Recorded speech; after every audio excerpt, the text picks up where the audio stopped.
Halo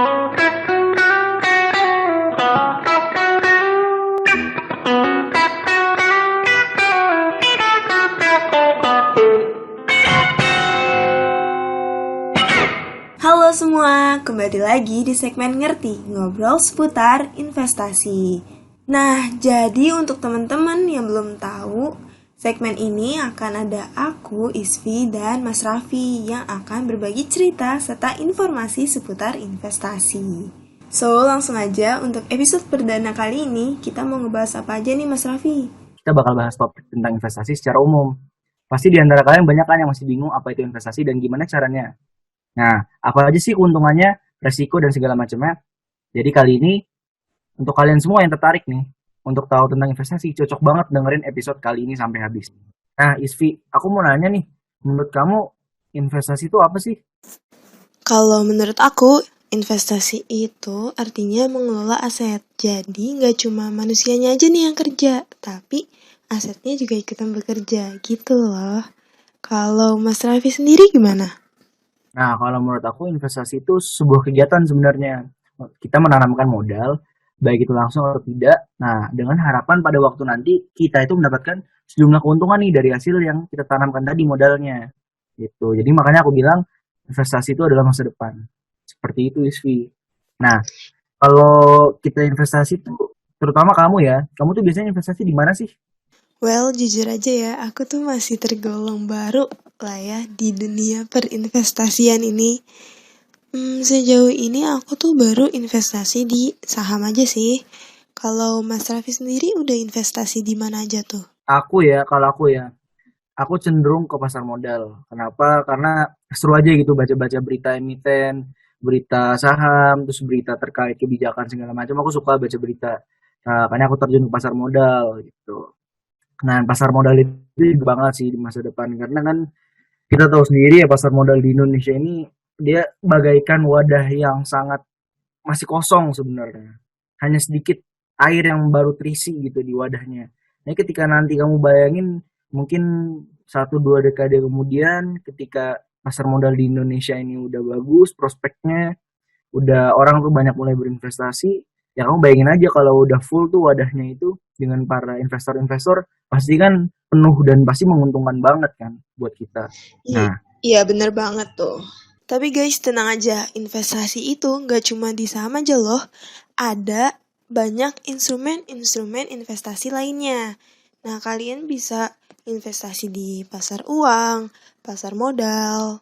ada properti juga, ada Pasar emas juga ya. pasar valuta asing juga ada kan ya? Iya bener banget. Dan bahkan asing juga tertarik berinvestasi di pasar modal Indonesia juga kan. Iya bener. Nah, jadi sebenarnya Vi aku mau nanya nih ke kamu ya. Kalau di pasar uang tuh biasanya kita investasi tuh kemana aja sih produk-produk investasinya? Kalau di pasar uang sendiri, produk investasi yang aku tahu itu ada yang namanya SBI atau Surat Bank Indonesia dan juga deposito berjangka. Nah, enaknya investasi di pasar uang ini itu memiliki resiko yang cenderung kecil. Jadi untuk teman-teman nih yang mau investasi tapi belum siap menghadapi penurunan nilai di masa depan, produk-produk investasi di pasar uang ini bisa menjadi salah satu pilihan teman-teman untuk investasi gitu sih. Nah, kalau di pasar modal itu yang kamu tahu tuh ada apa aja tuh, Vi? Investasinya tuh kita kemana aja sih kalau di pasar modal? Kalau di pasar modal ya, kita tuh bisa investasi di saham, terus juga ada obligasi. Kalau mau yang syariah itu bisa di Sukuk. Terus juga ada yang namanya reksadana. Wah, kalau reksadana tuh berarti dia aman banget juga ya karena dikelola sama manajer investasi tuh.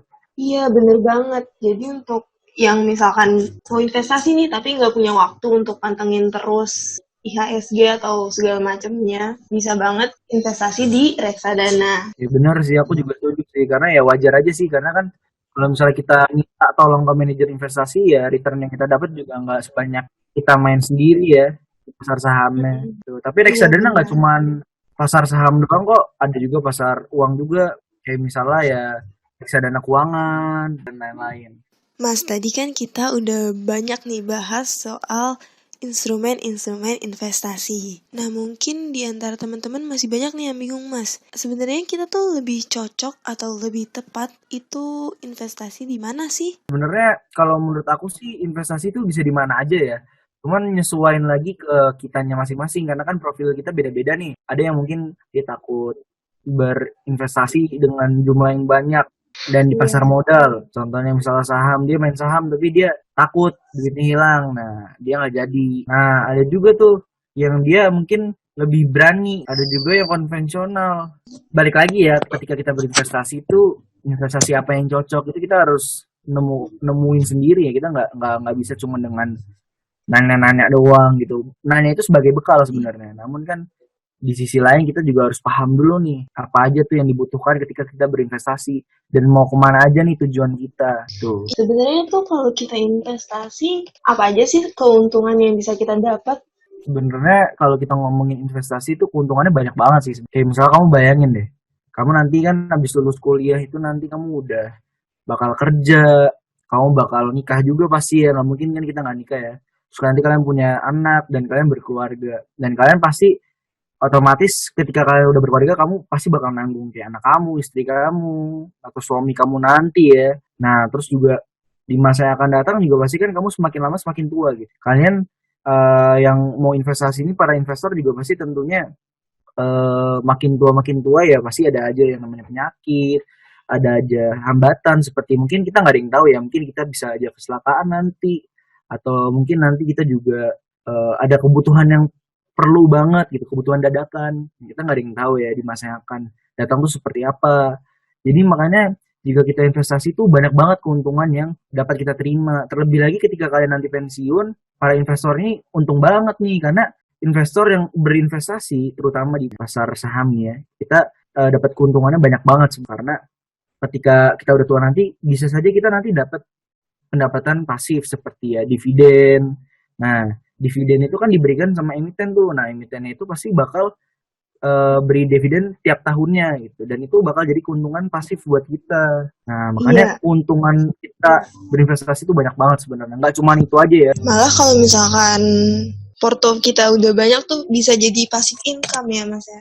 Iya, bener banget. Apalagi kalau misalnya kita investasi di perusahaan yang fundamentalnya bagus banget dan dia mungkin tergolong growth stock ya. Jadi dia tumbuh terus gitu. Dia prospeknya bagus banget di masa yang akan datang dan itu bakal nguntungin kita banget karena dia rajin bagi dividen pastinya ya. Iya, benar-benar. Oke, kalau tadi kita bicara soal keuntungan investasi, nah sekarang kerugian atau resiko yang bakal kita tanggung ketika kita investasi itu apa aja sih, Mas? Sebenarnya ya kerugian itu ya misalnya kita ambil contoh ya, mungkin pada masa sekarang ini ada yang dinamakan risiko pasar seperti COVID-19 ini dia salah satu risiko pasar. Jadi ya kita kan nggak pernah menyiapkan sesuatu yang namanya COVID-19 ini ya sebelumnya ya. Kita nggak tahu nih tiba-tiba wah udah ada yang kena aja nih dan langsung drop banget kan IHSG-nya.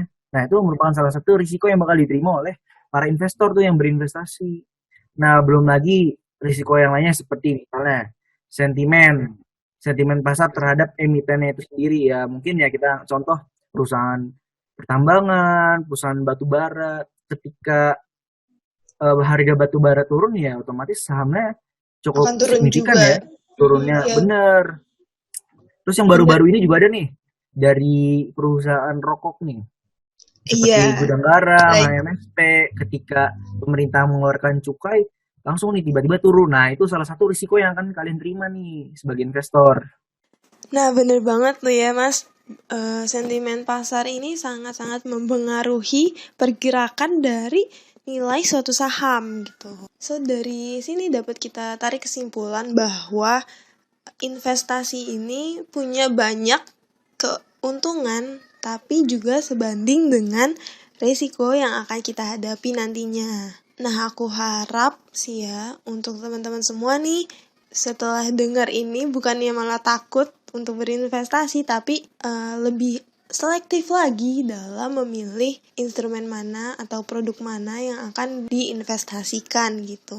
Well, akhir-akhir ini seperti yang kita ketahui lah ya, banyak influencer-influencer yang membahas atau mengangkat topik seputar finansial, lebih tepatnya di investasi, ya kan. Nah, pasti banyak nih dari teman-teman di luar sana yang mikir kayak, emang bener ya dengan investasi tuh kita bisa kaya, atau bisa gak sih kita kaya hanya dengan investasi saja gitu. Tanggapan Mas Raffi sendiri gimana terhadap pertanyaan-pertanyaan seperti itu?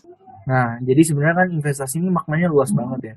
Kita belajar di sekolah, kita belajar di kuliah, kita ngamatin orang tuh sebenarnya juga investasi yang bikin kita kaya. Jadi sebenarnya menurut aku ya, ketika kita ingin kaya hanya dengan investasi itu nggak bisa. Namun dengan kerja keras tentunya, dengan pengalaman kita, terus dengan ilmu-ilmu yang pernah kita pelajarin, khususnya di pasar modal dan pasar keuangan tadi, gitu. Jadi ketika kita nggak punya ilmu ya percuma dong. Misalnya kita transaksi, bisa jadi misalnya perusahaan yang kita investasiin di pasar modal itu perusahaan gorengan. Ntar tahu-taunya duit kita 100 juta sekali tanam seminggu kemudian habis. Kan bisa aja tuh. Jadi penting banget nih kalau misalnya kita mau berinvestasi tuh, kita tuh harus belajar dulu gitu. Kita harus praktikkan gitu. Jadi kita kayak trial and error juga sih. Karena kan tentu saja kita ingin belajar sesuatu dan ingin kayak cepat itu ya sebenarnya orang hoki mungkin ya kalau aku bilang ya, karena kan main di pasar modal juga pun kita ada yang namanya momentum gitu. Momentum di mana kapan kita masuk gitu, kapan kita beli, kapan kita jual gitu. Jadi kita harus bisa nih baca pergerakannya gitu. Jadi kalau misalnya dibilang bisa nggak sih kaya hanya dengan investasi? Ya tergantung, bisa ya bisa enggak. Gitu. Tapi yang pasti tentunya kita harus tetap belajar, kita harus kerja keras kalau pengen jadi orang kaya gitu. Khususnya di bidang investasi gitu. Karena kayak di investasi itu menurut aku oke banget gitu. Tapi kan sebelum kita investasi kan kita tentu saja harus punya uang dulu dong. Nah uangnya dapat dari mana nih? Kalau misalnya kita nggak ada uang, kita nggak kerja kan, nah kita gimana mau investasi gitu. Jadi intinya tetap harus kerja keras. Kalau kamu sendiri gimana, Vi? Kayaknya kan kamu bakal jadi ibu rumah tangga nih. Apakah kamu bakal bekerja keras untuk berinvestasi atau investasi aja nih duit dari suami? Waduh, pembahasannya agak cukup jauh ke depan ya. Tapi sih kalau aku sendiri untuk saat ini lebih milih investasi dibarengi dengan kerja keras. Karena seperti yang tadi Mas Raffi sampaikan, kalau kita nggak punya pemasukan nih, kita mau investasi dari mana ya kan? Menurut aku sih investasi tuh emang penting, tapi kerja keras juga gak kalah pentingnya gitu. Betul banget. Jadi kalau misalnya kita bekerja keras nyari duit, duitnya kita investasikan, kita bakal kaya dari investasi. Dan ketika nanti duit kita udah banyak, kita tinggal istilahnya kita udah investor yang andal, kita udah investasi di banyak perusahaan, kita banyak portofolio, kita udah diversifikasi nggak cuman portofolio saham aja, tapi ada surat deposito, ada reksadana juga, ada obligasi dan lain-lain. Itu sebenarnya hanya dengan itu kita bisa kaya gitu dengan investasi. Tapi kan untuk mencapai itu semua kan tentunya saja kan kita harus punya penghasilan terlebih dahulu nih, apalagi kita masih mahasiswa kan. Kita nggak mungkin tiba-tiba dapat duit 1 miliar gitu ya. Kalau nggak dari undian gitu. Nah cuma kan undian kan cuma 1/1.000.000 orang gitu yang dapat. Nah jadi ya tetap balik lagi. Kita harus tetap kerja keras. Lagian juga kita ada di masa-masa emas lah ya, masa-masa produktif. Masa iya mau diem aja di rumah?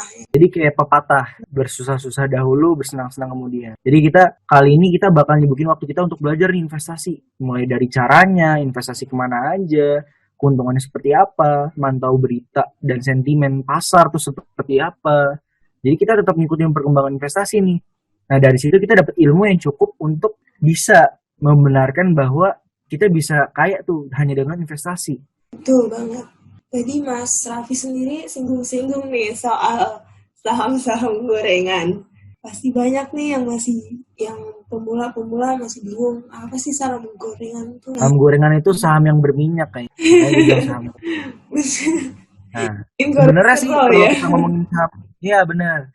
Nah, kalau misalnya aku bisa bilang mah ya, sebenarnya saham gorengan tuh nanti bakal dibahas juga nih, tapi di episode selanjutnya ya, jangan di episode kali ini nih. Karena kalau misalnya kita bahas langsung to the point-nya gitu, mungkin nanti topiknya bukan pengenalan tentang investasi, bener, makin banyak banget ini yang bakal kita omongin. Karena jujur, kalau kita ngomongin investasi, baik itu di pasar modal, pasar uang, dan lain-lain, itu banyak banget bahasanya. Gitu. Jadi, tunggu saja di episode selanjutnya. Jangan lupa dengerin podcast ini. Semoga kalian senang ya. Ya, jangan lupa follow channel ini. Sampai jumpa di episode selanjutnya. Dadah, sampai bertemu kembali.